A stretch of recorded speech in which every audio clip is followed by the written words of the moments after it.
A touching story of a young man's faith. A man was driving his car through a tunnel on his way to the city. Suddenly, his car broke down. He got out to check the problem and found that one of the tires was damaged. So he went to the back of the car to get the spare tire.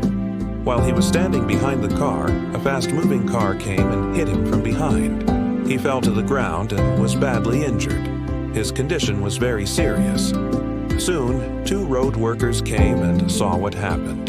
They quickly picked him up and put him in their car. Then they called the hospital to prepare for the arrival of this young man. From his appearance, he looked like a religious person. While they were taking him to the hospital, the young man was whispering something. The 2 men couldn't understand him at first, but then they realized he was reciting verses from the Qur'an. Even though he was in great pain and close to death, he continued to read the Qur'an.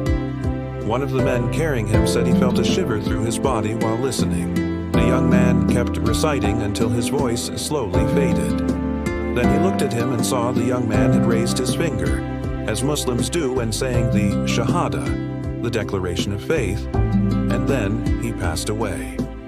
His heart had stopped, and he took his last breath. The man who witnessed his death looked at him with tears and cried deeply. It was a very emotional moment. When they reached the hospital and told the people there what had happened, everyone was touched. Many cried and were deeply moved by the story. They all wanted to know when and where the funeral would be, so they could attend and pray for him. Later, one of the hospital staff called the young man's home and spoke with his brother. His brother was shocked, but he shared beautiful things about the young man's life. He said his brother always helped the poor, widows, and orphans.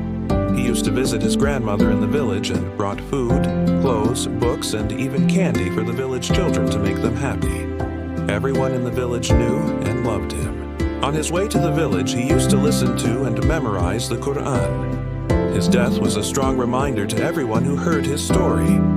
That day, when he left this life, was the beginning of his afterlife. For many people, his death became a moment to reflect deeply on life and faith. Moral of the story: live your life with kindness, faith, and honesty.